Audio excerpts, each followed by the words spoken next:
নমস্কার, আমি শুভ্রকান্তি চ্যাটার্জি।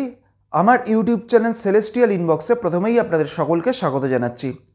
প্রথমেই সকলকে জানাই নতুন বছরের শুভেচ্ছা। আজকের এই এপিসোডে আমি আমাদের রাশিচক্রের ষষ্ঠ রাশি অর্থাৎ কন্যা রাশির জাতক জাতিকাদের আমাদের এই নতুন বছরের প্রথম মাস অর্থাৎ জানুয়ারি মাস কেমন যেতে পারে কন্যা রাশির জাতক জাতিকাদের, আজকে আমি সেই বিষয়ে কিছু কথা বলবো। প্রথমেই যেটা বলবো যে এই জানুয়ারি মাসে আমাদের রাশিচক্রে কন্যা রাশির সাপেক্ষে কোন কোন গ্রহ কোথায় কোথায় অবস্থান করবে। প্রথমেই বলি যে এই মুহূর্তে কন্যা রাশির ওপরই কেতু অবস্থান করছে। কন্যা রাশির চতুর্থে অর্থাৎ ধনু রাশির ঘরে এই মুহূর্তে অবস্থান করছে রবি এবং বুধ। এবং আগামী 14ই জানুয়ারি রবি চলে যাবে ধনু থেকে মকর রাশির ঘরে অর্থাৎ চতুর্থ থেকে পঞ্চমে। ঠিক একইভাবে আগামী 24শে জানুয়ারি বুধও চলে যাবে ধনু থেকে মকর রাশির ঘরে অর্থাৎ কন্যা রাশির সাপেক্ষে বুধও চলে যাবে চতুর্থ থেকে পঞ্চমভাবে। কন্যা রাশির ষষ্ঠে অর্থাৎ কুম্ভ রাশির ঘরে অবস্থান করবে শুক্র এবং শনি। কন্যা রাশির সপ্তমে অর্থাৎ মীন রাশির ঘরে থাকবে রাহু। কন্যা রাশির নবমে অর্থাৎ বৃষ রাশির ঘরে অবস্থান করবে বৃহস্পতি এবং কন্যা রাশির একাদশে অর্থাৎ কর্কট রাশির ঘরে এই মুহূর্তে অবস্থান করবে মঙ্গল এবং আগামী 21শে জানুয়ারি মঙ্গল বক্রী হয়ে চলে আসবে কর্কট থেকে মিথুন রাশির ঘরে অর্থাৎ কন্যা রাশির সাপেক্ষে মঙ্গল চলে যাবে একাদশ থেকে দশমে।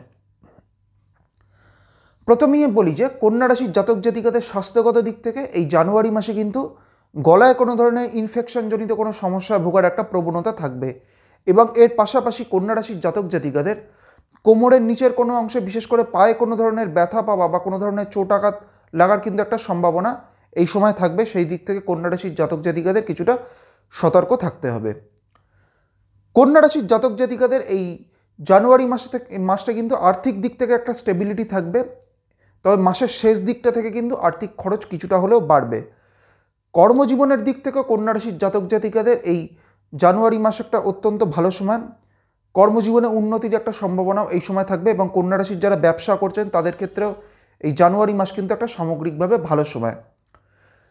কন্যা রাশির জাতক জাতিকাদের পারিবারিক দিক থেকে বা পারিবারিক কোনো বিষয় বা পারিবারিক কোনো কাজের ক্ষেত্রে ডিলে হওয়ার বা কোনো কাজে অযথা ডিলে হওয়ার কিন্তু একটা প্রবণতা এই সময় দেখা যাবে এবং এর পাশাপাশি কন্যা রাশির জাতক জাতিকাদের পরিবারে কোনো ব্যক্তির কোনো ধরনের শারীরিক অসুস্থতার কিন্তু একটা প্রবণতা এই সময় দেখা যাবে। কন্যা রাশির যারা শিক্ষার্থীরা রয়েছেন তাদের ক্ষেত্রে এই জানুয়ারি মাস কিন্তু একটা অত্যন্ত ভালো সময় এবং শিক্ষার্থীদের পাশাপাশি যারা উচ্চশিক্ষায় রয়েছেন বা যারা কোনো ধরনের রিসার্চ বা কোনো গবেষণামূলক কাজের সাথে যুক্ত হয়ে রয়েছেন তাদের ক্ষেত্রেও এই জানুয়ারি মাসটা কিন্তু একটা সামগ্রিকভাবে অত্যন্ত ভালো সময়। কন্যা রাশির যারা বিবাহযোগ্য তাদের ক্ষেত্রে কিন্তু এই জানুয়ারি মাসে তাদের বিবাহের ক্ষেত্রে বা বিবাহের কোনো ব্যাপারে তাদের নতুন কোনো যোগাযোগ আসার একটা সম্ভাবনাও এই জানুয়ারি মাসে থাকবে। এইবার আমি আসছি কন্যা রাশির যে নক্ষত্রগুলি রয়েছে অর্থাৎ উত্তর ফাল্গুনী, হস্তা এবং চিত্রা, এই তিনটি নক্ষত্রের জাতক জাতিকাদের এই জানুয়ারি মাস কেমন যেতে পারে। প্রথমেই আমি আসছি উত্তর ফাল্গুনী নক্ষত্রের ক্ষেত্রে। উত্তর ফাল্গুনী হচ্ছে রবির নক্ষত্র এবং উত্তর ফাল্গুনী আমাদের রাশিচক্রের 12 নম্বর নক্ষত্র এবং এই উত্তর ফাল্গুনী নক্ষত্রের শেষ 3টি চরণ রয়েছে কন্যা রাশির ঘরে। উত্তর ফাল্গুনী নক্ষত্রের সাপেক্ষে এই মুহূর্তে নবতারা চক্রের সম্পদ নক্ষত্রে বৃহস্পতি অবস্থান করছে এবং এই বৃহস্পতির দৃষ্টিও থাকছে কন্যা রাশির ওপরে। সেই কারণে উত্তর ফাল্গুনী নক্ষত্র যাদের কন্যা রাশির উত্তর ফাল্গুনী নক্ষত্র তাদের ক্ষেত্রে কিন্তু আর্থিক দিক থেকে এবং তাদের প্রফেশনাল লাইফ বা তাদের কর্মজীবনের দিক থেকে কিন্তু সামগ্রিকভাবে এই জানুয়ারি মাসটা একটা অত্যন্ত ভালো সময়। এই জানুয়ারি মাস কিন্তু উত্তর ফাল্গুনী নক্ষত্রের জাতক জাতিকাদের তাদের কর্মজীবনে উন্নতির একটা যথেষ্ট ভালো কিন্তু সম্ভাবনা থাকছে। উত্তর ফাল্গুনীর পর হচ্ছে হস্তা নক্ষত্র। হস্তা হচ্ছে চন্দ্রের নক্ষত্র এবং হস্তা আমাদের রাশিচক্রের 13 নম্বর নক্ষত্র। হস্তা নক্ষত্রের জাতক জাতিকাদের কিন্তু এই সময়টা স্বাস্থ্যগত দিক থেকে কিছুটা সতর্ক থাকতে হবে। চোটাঘাত লাগার একটা প্রবণতা কিন্তু হস্তা নক্ষত্রের জাতক জাতিকাদের ক্ষেত্রে এই জানুয়ারি মাসে দেখা যাবে, তাই সেই দিক থেকে হস্তা নক্ষত্রের জাতক জাতিকাদের কিছুটা সতর্ক থাকতে হবে। হস্তার পর হচ্ছে চিত্রা নক্ষত্র। চিত্রা হচ্ছে মঙ্গলের নক্ষত্র এবং চিত্রা আমাদের রাশিচক্রের 14 নম্বর নক্ষত্র। এই চিত্রা নক্ষত্রের প্রথম 2টি চরণ রয়েছে কন্যা রাশিতে এবং পরবর্তী বা শেষ 2টি চরণ রয়েছে তুলা রাশির ঘরে।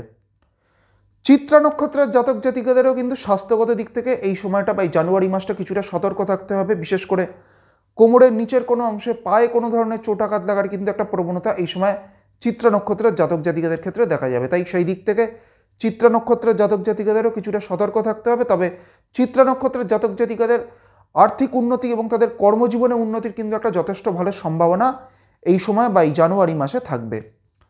আজকে আমি আমাদের রাশিচক্রের ষষ্ঠ রাশি অর্থাৎ কন্যা রাশির জাতক জাতিকাদের এই জানুয়ারি মাস কেমন যেতে পারে সেই বিষয়ে আলোচনা করলাম, এবং এর পাশাপাশি কন্যা রাশির যে নক্ষত্রগুলি রয়েছে অর্থাৎ উত্তর ফাল্গুনী, হস্তা এবং চিত্রা, এই তিনটি নক্ষত্রের জাতক জাতিকাদেরও এই জানুয়ারি মাস কেমন যেতে পারে সেই বিষয়ে আপনাদের একটা সংক্ষিপ্ত ধারণা দেওয়ার চেষ্টা করলাম।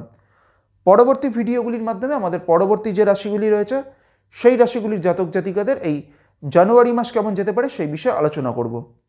সবশেষে এটাই বলবো, আপনারা সকলে খুব ভালো থাকুন এবং সুস্থ থাকুন এবং নতুন বছর সকলের খুব ভালো কাটুক, এটাই প্রার্থনা করি। নমস্কার।